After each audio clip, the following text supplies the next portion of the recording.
Subscribe कीजिए मेरे channel maths with पूजा को और बेल आइकन को दबाना ना भूलें, जिससे आप मेरे मैथ लेक्चर्स को सबसे पहले देख सकें। मेरे वीडियो लेक्चर्स को शेयर कीजिए। Thank you. Welcome again students.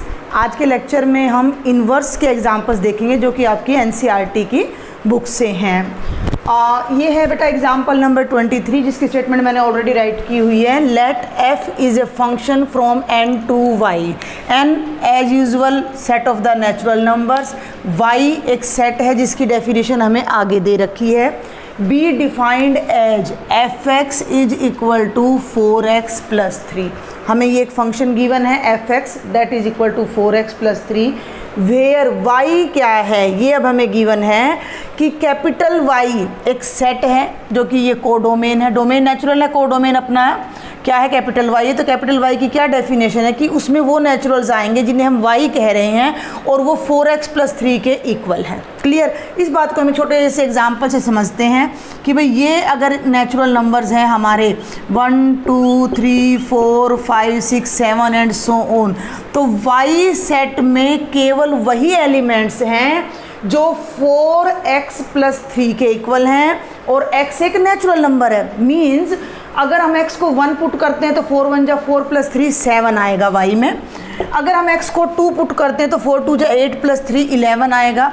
3 put करते हैं तो 3 4 जा 12 प्लस 3 15 आएगा। समझ रहे हैं। 7 प्लस 4 11 प्लस 4 15, फिर 19 23 27, मीन्स केवल ये पर्टिकुलर एलिमेंट्स y में आ रहे हैं। तो आपने क्या शो करना है कि f इन्वर्टिबल है और f का इन्वर्स फाइंड कीजिए। देखिए एरो डायग्राम से तो बिल्कुल सिंपल सा क्वेश्चन है। तो आप देख सकते हो कि 1 की इमेज 7 है, 2 की 11 है, 3 की 15 है, 4 की 19 है एंड सो ऑन।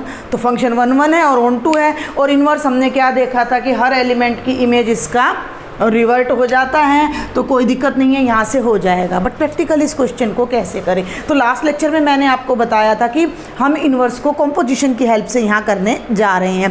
तरीका एक और भी है, वो तरीका थोड़ा लेंथी पड़ता है। उसमें हम क्या करते हैं, पहले हम इस फंक्शन को 1 1 दिखाते हैं, फिर हम इस फंक्शन को ऑन 2 दिखाते हैं, फिर हम इसका इन्वर्स फाइंड करते हैं। लेकिन यहाँ हम सिर्फ एक ही काम करेंगे, हम एक फंक्शन g ढूंढेंगे, वो फंक्शन g की f से कॉम्पोजिशन करेंगे।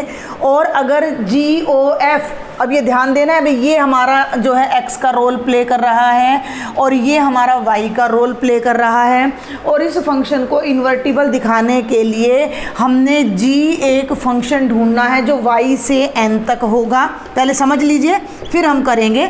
जो y से n तक होगा और जिसमें GOF आपका IX बन जाए और FOG आपका अगर IY के इक्वल प्रूव हो जाता है तो GF का डायरेक्ट क्या बन जाएगा, इन्वर्स हो जाएगा और F हमारा जो है वो इन्वर्टिबल फंक्शन हो जाएगा। क्लियर।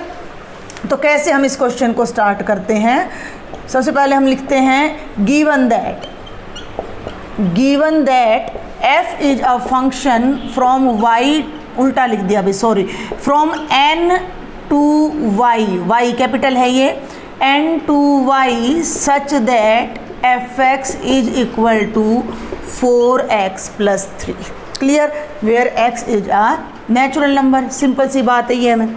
अब मैंने आपको लास्ट वीडियो लेक्चर में ट्रिक बताई थी कि हमने g को कैसे फाइंड करना है। तो हम इसको क्या कर लेते हैं, y के इक्वल पुट कर लेते हैं। तो लेट, देखो यहाँ दे भी रखा है y is equal to 4x plus 3, तो वैसे भी y is equal to fx होता ही है। तो let y is equal to 4x plus 3। इस रिलेशन को हम x के लिए सॉल्व करेंगे, यानी 3 को लेफ्ट में लाएंगे, y minus 3 is equal to 4x और 4 डिनोमिनेटर में आ जाएगा, इज इक्वल टू क्या हो जाएगा, x हो जाएगा। तो जो ये x की वैल्यू आई है इसे हम g ऑफ y कहेंगे और हम इस फंक्शन को g ऑफ y डिफाइन करेंगे। तो we define a function g from y to n such that, ध्यान देंगे कि g ऑफ y किसके इक्वल है, y माइनस 3/4 के इक्वल है। क्लियर है। हमने इसको g ऑफ y ले लिया, ये f ऑफ x आपके पास है। इन दोनों को कर लीजिए हाईलाइट, ये आपका f ऑफ x है, ये हमने g ऑफ y कहाँ से डिफ़ाइन किया है, यहाँ से हमने इसको डिफ़ाइन किया है। ठीक है, अब हम क्या चेक करते हैं, हम GOF की कॉम्पोजिशन को चेक करते हैं और FOG की कॉम्पोजिशन को चेक करते हैं। तो पहले हम चेक करते हैं भी GOF, ठीक है बेटा। तो GOF अब F के डोमेन पे डिफाइन करेंगे। F का डोमेन क्या है हमारा n, यानी कि x है ये एक तरह से। तो यहाँ हमने एक एलिमेंट ले लिया x, यहाँ मेंशन कर देंगे x is a natural number for x belonging to n, for x belonging to n। तो ये क्या हो जाएगा, g ऑफ fx हो जाएगा, ये हो जाएगा g ऑफ fx। तो g ऑफ fx क्या है भाई आपका, fx है आपका 4x + 3, और अब इसको g ऑफ y, अब ये देखो ना y के लिए ये वैल्यू y - 3/4 है, तो अब यहाँ y के प्लेस पर क्या रख देना है, 4x + 3 रख देना है। तो इसको देखते हुए ये देखिए y के प्लेस पर मैं रख रही हूँ 4x + 3 - 3/4, 3 से 3 कैंसिल, और 4x/4 कैंसिल होकर कितना आ गया, x आ गया। तो हमने GOF की x की इमेज GOF के अंडर फाइंड की और वो x के इक्वल आ गई। हमें क्या मिल रहा है कि GOF of x is equal to x आ रहा है, और एक के लिए नहीं, for all x belonging to n। इसका मतलब जो हमारा GOF है वो हमारा क्या बन जाता है, IX बन जाता है। क्लियर। इसी तरह अब हम FOG भी फाइंड करते हैं, यहीं पर मैं आपको करके दिखाती हूँ। FOG इसी तरीके से हम निकालेंगे, यहाँ मैं थोड़ा पार्टीशन कर देती हूँ। तो FOG, G पीछे है भाई, तो G का जो डोमेन है, G कहाँ है हमारा, यस ये रहा, G का जो डोमेन है वो Y है। तो एलिमेंट यहाँ क्या लेंगे, G ऑफ Y लेंगे, ये बन जाएगा F ऑफ, मैंने बताया था O के प्लेस पर ब्रैकेट आ जाती है, और G of Y, F of G of Y की वैल्यू कितनी है आपकी, Y - 3/4, और F फंक्शन में अब x के प्लेस पर ये पूरी वैल्यू पुट कर देनी है।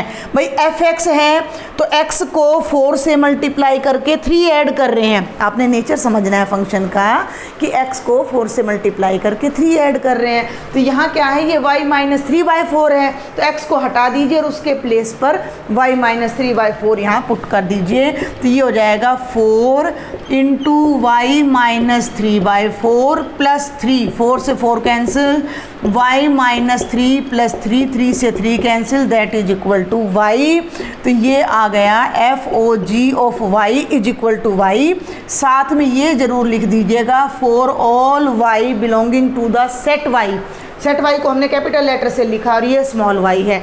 इसका मतलब जो हमारी कॉम्पोजिशन FOG है वो I ऑफ y के इक्वल आ जाती है।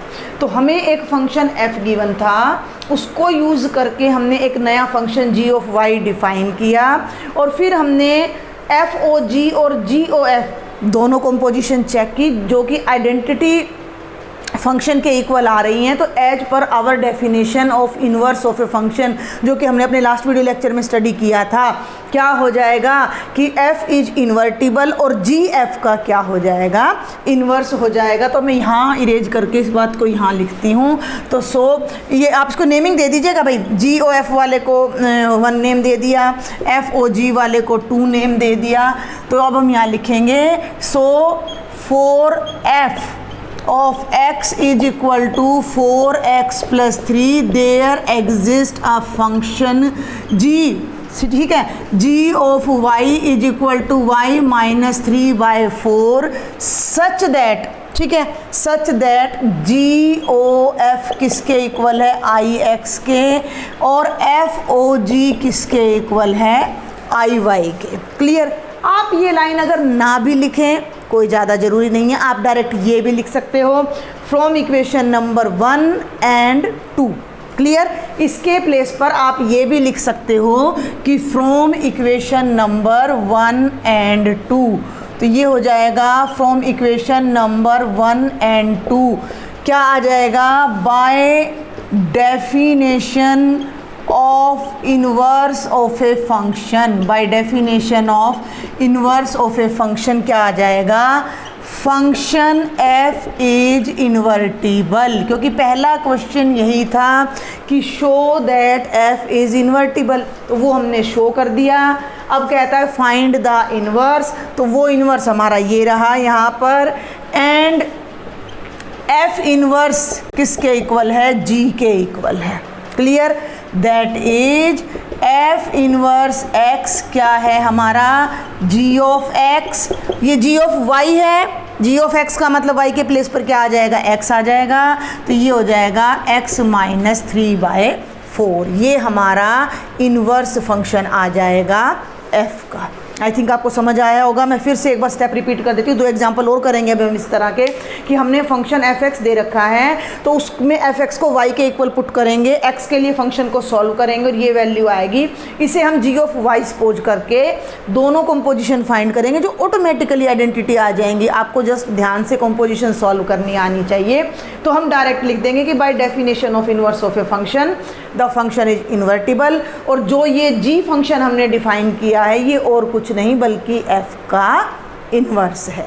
The next question is again very easy बेटा, दिस इज एग्जांपल नंबर 24, और बिल्कुल उसी तरीके से हमें दे रखा है कि f एक फंक्शन है n से y तक, n means domain natural numbers है, और y एक ऐसा सेट है which contains n square where n is a natural number. Clear, यानी y सेट में सारे n के स्क्वेयर्स हैं। तो ये आपने ध्यान रखना, n आपका हो गया 1 2 3 4 5 6 and so on, and y set contains only the squares 1 4 9 16 25 36 49 64 and so on. तो obviously these are the images, function is 1 1 and on 2 and hence invertible। बिल्कुल आसान, लेकिन क्या कहता है ये कि f n स्क्वेयर है, तो शो करें कि ये इन्वर्टिबल और इसका इन्वर्स निकालें। तो बिल्कुल अपने लास्ट एग्जाम्पल की तरह हम इस क्वेश्चन को करने जा रहे हैं। गिवन दैट, लास्ट एग्जाम्पल में मैं एक बात बता दूं आपको कि वहाँ मैंने ix लिख दिया था क्योंकि n था, तो आप i n ही लिखिएगा, वो तो मैंने आपको बता दिया था कि ये x की जगह पर n आ रहा है। तो given that f is a function from n to y such that f of n is equal to n square. Clear, तो हमने मान लिया कि लेट y, n है भाई, ये n पढ़िएगा इसको, n, ओके, तो ये n है आपका n स्क्वेयर, तो लेट y, ठीक है ना, इसको y मान लिया हमने, is equal to n square. भाई x के प्लेस पर n आ गया, इतना ही तो फ़र्क पड़ा है। दोनों साइड्स आप कर दीजिए अंडर रूट, तो under root y is equal to क्या आ जाएगा, n आ जाएगा। इससे पहले हमें x गिवन था तो हम फंक्शन को x के लिए सॉल्व करते थे, अब x के प्लेस पर n है तो हम इसे n के लिए सॉल्व करेंगे। जिन बच्चों को ध्यान ना रहे, समझ ना आए, तो वो ऐसे ना 2 एरो डायग्राम बना लिया करो। ये तो f हो गया, अब g ने कहाँ से कहाँ तक जाना है, g ने y से n तक जाना है। आपने ये बात अपने दिमाग में रखनी है, जी इसका उल्टा होगा बिल्कुल। तो y वाले सेट में y नाम का कोई एलिमेंट होगा, तो उस एलिमेंट को जब हम g से मैप करेंगे तो जो उसकी इमेज आएगी वो gy आएगी, और वो किस में जाएगी, n में, यानी वो किसके इक्वल आ जाएगी, n के। तो n हमेशा gy के इक्वल होगा, या x हमेशा g ऑफ y के इक्वल होगा, और y हमेशा f ऑफ x के इक्वल होगा। जैसे जैसे आप इन क्वेश्चंस को करेंगे आपकी प्रैक्टिस होती चली जाएगी। उसके लिए तब तक, जब तक प्रैक्टिस नहीं होती, आप इस तरह से डायग्राम बनाएं, छोटा सा बनाएं, 1 ही मिनट लगेगा, और फटाक से देख लें कि भाई जी y से n तक जा रहा है, तो ये g ऑफ y हो जाएगा। तो let us define a function g, कहाँ से कहाँ तक उल्टा ले लेंगे, बस कुछ भी नहीं करना। इसको y लिया, n की वैल्यू रूट y आ गई।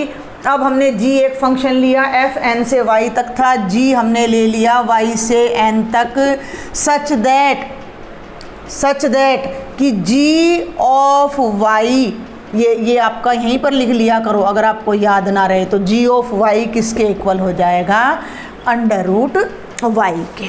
क्लियर है, बात समझ आ रही है।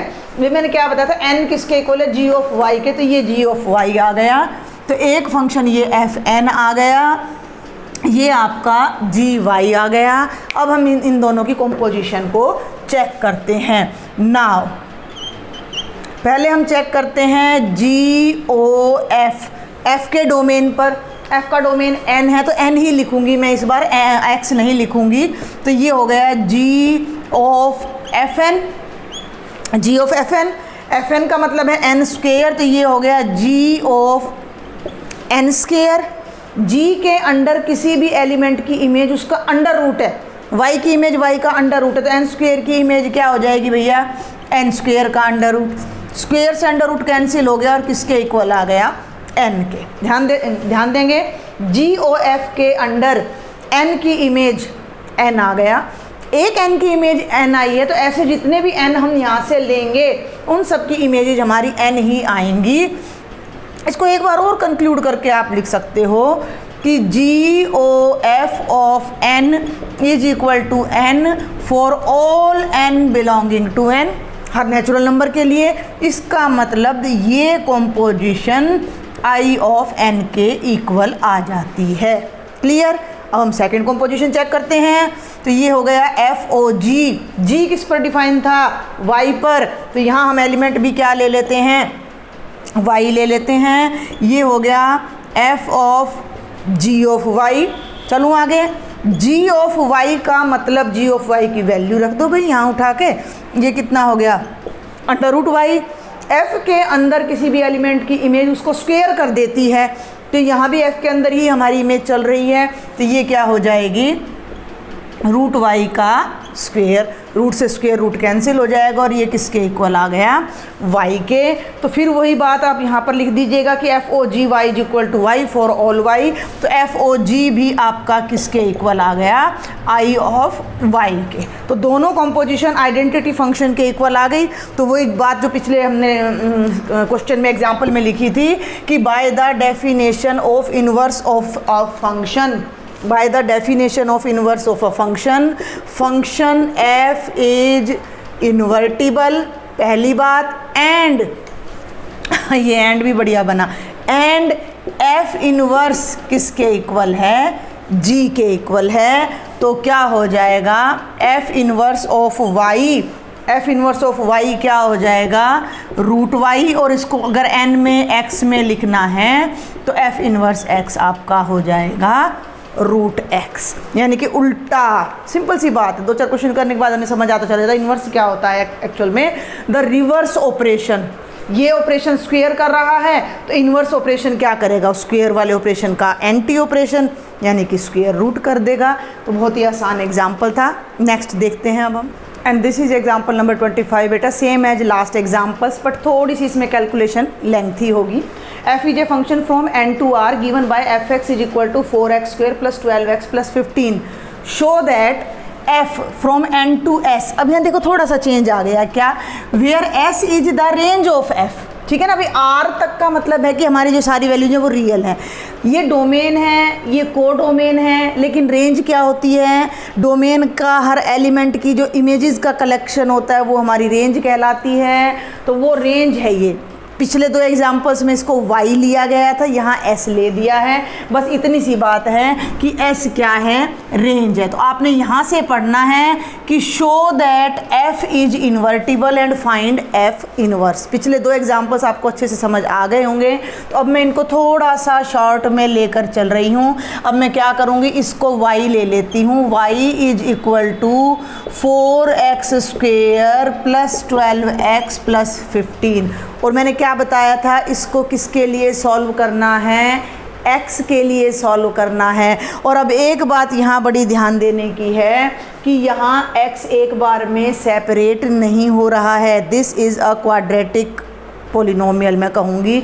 तो इसको पहले हम स्क्वेयर कंप्लीट करेंगे, ठीक है। तो स्क्वेयर कंप्लीट करने के लिए हम थोड़ा सा आइडिया यहाँ ले लेते हैं। 4x square plus 12x plus 15, 4 किसका स्क्वेयर है, 2 का। तो ये तो हो गया 2x का होल स्क्वेयर। क्या कर रहे हैं आप, ये भी ध्यान रखिएगा भाई, a plus B whole square क्या होता है, a square plus 2ab plus b square. तो ए स्क्वायर तो हो गया 2x का स्क्वायर, इसमें से 2 भी सेपरेट कर दिया, 2x भी सेपरेट कर दिया, तो 2 2 जा 4, और भाई यहाँ साथ में कितना आना चाहिए, 3 आना चाहिए, 2 2 जा 4, 3 जा 12, तो 3 का स्क्वायर आगे क्या आना चाहिए, 9, तो 15 को मैंने कर दिया यहाँ 9 + 6, कुछ भी नहीं किया, ये 4x 2x का स्क्वायर है, ये एज इट इज है, 15 के 2 टुकड़े कर दिए, 9 + 6, तो ये जो कंप्लीट टर्म है आपकी ये है 2x, 9 किसका स्क्वायर होता है, 3 का, तो +3 का होल स्क्वायर बन रहा है। तो थोड़ा रफ में कर लीजिएगा एक्सरसाइज को यहाँ। अब हम इसको थोड़ा इधर लेते हैं ताकि उधर क्वेश्चन और आ जाए। तो y = ध्यान देंगे ये बन गया 4x² + 12x + 9 प्लस में बेटा ये आ गया 6 हो गया। तो ये कंप्लीट टर्म आपकी बन जाती है 2x + 3 का होल स्क्वायर + 6। Got it. हमें x के लिए सेपरेट करना है तो पहले इसको इधर लाएं, तो y - 6 समझ आ रहा है = 2x + 3 का होल स्क्वायर। अब स्क्वायर हटाना है तो बोथ साइड्स आप क्या कर दीजिए, स्क्वायर रूट कर दीजिए। तो ये हो गया y - 6 का स्क्वायर रूट, यहाँ स्क्वायर रूट कैंसिल, और ये हो गया 2x + 3। x के लिए सॉल्व कर रहे हैं तो x को छोड़कर बाकी सभी टर्म्स को उसकी पोजीशन से हटा देना है। तो 3 को लेफ्ट में ले आइए, रूट ऑफ y - 6 - 3, रूट के अंदर माइनस नहीं है, रूट से बाहर है, -3 डिवाइडेड बाद में करते हैं, स्टेप वाइज चलते हैं, स्टेप वाइज हम यहाँ चल रहे हैं। तो = आ गया 2x, और अब x निकालने के लिए 2 को यहाँ लाएंगे तो ये आपकी वैल्यू आ जाती है x की। तो ये x की वैल्यू आती है रूट ऑफ y - 6 - 3/2, और इसे अब हम सपोज करेंगे कि ये हमारा फंक्शन है g ऑफ y। क्लियर, बात समझ आ रही है। तो अब हम यहाँ पर करते हैं, let us define g is a function from s to n। Clear, s से n तक लेंगे, s के एलिमेंट्स भी किस टाइप के होंगे, y टाइप के। ठीक है भाई, मैं यहाँ लिख देती हूँ and y belongs to s। ठीक है, हमें दिक्कत नहीं रहेगी फिर यहाँ पर। तो ये बन जाएगा कि such that g of y इसके इक्वल है y - 6 √- 3/2। समझ आ रहा है यहाँ तक। ये gy हो गया और ये आपका fx हो गया। हम इन्हें एक बार फिर से एज यूजुअल भाई अपना बॉक्स में कर लेते हैं ताकि हमें देखने में आसानी रहे।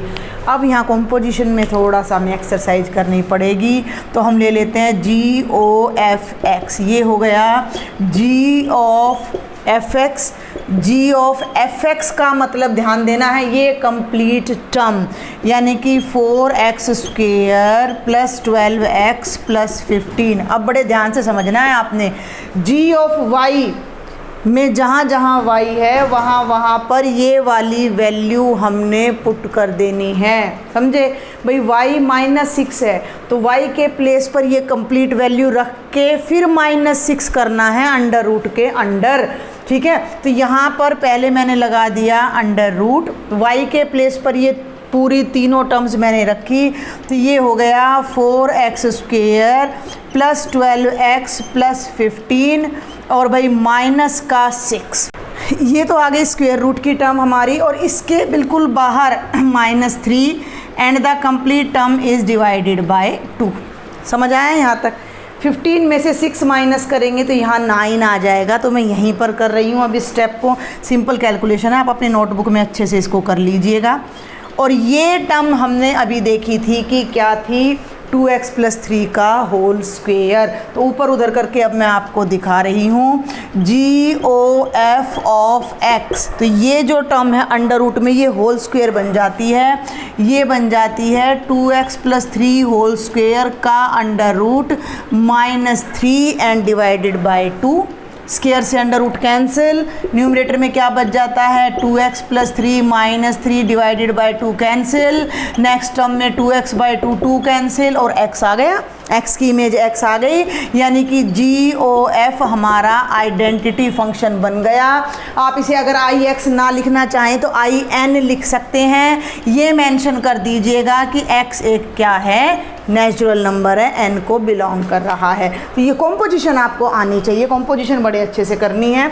अगले स्टेप में अब हम करते हैं बेटा FOG, ठीक है भाई। तो FOG को और हम चेक करते हैं फॉर एनी एलिमेंट y। मैंने पहले लिख दिया y s को बिलोंग कर रहा है, क्योंकि बार बार आप एलिमेंट्स चेंज करोगे तो आपको ज़्यादा प्रॉब्लम आएगी। x और y पर एक बार आपका हाथ जिसे कहते हैं ना कि बैठ जाता है, तो आदत पड़ जाएगी आपको उसकी। तो ये हो गया भाई f of g of y। अब यहाँ ध्यान देना है, g ऑफ y ये पूरा है, ठीक है भाई। तो ये हो जाएगा f ऑफ y माइनस 6 का under root -3 divided by 2। Clear, यहाँ तक कोई दिक्कत नहीं। जी वाई की वैल्यू मैंने एज इट इज रख दी। अब f ऑफ दिस एलिमेंट हमने निकालना है। fx ये है भाई बेटा, मेरी बात को ध्यान से समझना। fx ये पूरा है। अगर मुझे f2 निकालना होता तो मैं x के प्लेस पर हर जगह 2 रखती। f ऑफ 10 निकालना होता तो मैं x के प्लेस पर 10 रखती। ऑन द सेम लाइन अगर मुझे f ऑफ ये फंक्शन निकालना है तो मैं x के प्लेस पर दोनों जगह यही फंक्शन रखने जा रही हूँ। तो कैसे करेंगे, थोड़ा सा कैलकुलेशन लंबी होगी। 4 ऑफ एक्स स्क्वायर, तो 4, ठीक है। एक्स स्क्वायर का मतलब इसका कंप्लीट का स्क्वायर, तो इसका कंप्लीट का स्क्वायर हो जाएगा रूट ऑफ y -6 -3 बाई 2 का होल स्क्वायर। ये तो फर्स्ट टर्म आई है। प्लस 12x प्लस 15 आना है, इसको मैं इरेज कर देती हूँ। Plus 12x plus 15 plus 12x के प्लेस पर फिर ये वैल्यू हमने यहाँ रखनी है। तो रूट ऑफ y -6 -3 बाई 2 और प्लस में ये आ गया 15। अब मैं थोड़ा सा यहीं पर शॉर्टकट लूँगी। ये जो स्क्वायर है ये ऊपर भी होगा और नीचे भी। तो ऊपर तो ये स्क्वायर ऐसे आ जाएगा और नीचे 2 का स्क्वायर हो जाएगा 4, जो कि ऐसे कैंसिल हो जाएगा। और 2 6 जा 12 कैंसिल हो जाएगा। तो यहाँ से सिर्फ क्या बच जाता है, इस कंप्लीट टर्म का स्क्वायर। इस कंप्लीट टर्म का स्क्वायर a माइनस बी का होल स्क्वायर। समझ आ रही बात? यानी कि रूट ऑफ y -6 -3, ये थोड़ा सा मैं और सफाई से लिख देती हूँ यहाँ जिन बच्चों को समझ नहीं आ रहा होगा। -3 का होल स्क्वायर, ये टर्म अब हमारे पास बचती है। तो ये बनेगा a square plus B square -2ab। तो रूट y -6 का स्क्वायर करोगे तो रूट से स्क्वायर कैंसिल हो जाएगा। ये हो गया a square plus B square का मतलब 3 का स्क्वायर यानी 9 और -2ab। तो 2 तो ये हो गया, a का मतलब हो गया अंडर रूट y -6 और b का मतलब हो गया 3। ये तो आ गई इसकी expansion a square plus B square -2ab। और इस ब्रैकेट को अब यहाँ खोल लीजिए। तो प्लस ध्यान देंगे 6 के साथ अंडर रूट ऑफ y -6 और -18 और प्लस में 15। बड़े ध्यान से देखिएगा। 2 3 जा 6 के साथ y -6 रूट और 6 के साथ y -6 रूट, एक प्लस में है एक माइनस में है, दोनों टर्म्स कैंसिल हो जाएंगी। अब ध्यान देंगे यहीं पर मैं ये ब्रैकेट को अब साथ में हटा ही रही हूँ मैं, यहाँ पर थोड़ा ध्यान देंगे। प्लस की टर्म्स है 9 और 15 24, माइनस की टर्म्स है 18 और 6 24, सब कैंसिल होकर केवल क्या बच जाएगा, y बच जाएगा। तो हमें क्या मिलता है कि FOG ऑफ y किसके इक्वल है, y के, for all y belonging to S। तो इसका मतलब जो FOG आया वो भी I ऑफ S के इक्वल हमारा हो जाता है। It means function f is invertible और जो f इनवर्स x आएगा वो ये फंक्शन आएगा हमारा, जो बनेगा x -6 का अंडर रूट -3 बाय 2। तो ये 3 एग्जाम्पल मैंने आपको कंपोजिशन के मेथड से समझाने की कोशिश की है। अगर आपको कोई डाउट रह जाता है आप मुझे कमेंट बॉक्स में लिखें, आप मेरा व्हाट्सएप ग्रुप ज्वाइन करें, उसमें भी आप मुझसे पर्सनली अपनी प्रॉब्लम्स शेयर कर सकते हैं। If you like my lectures then don't forget to share with your friends. Thank you.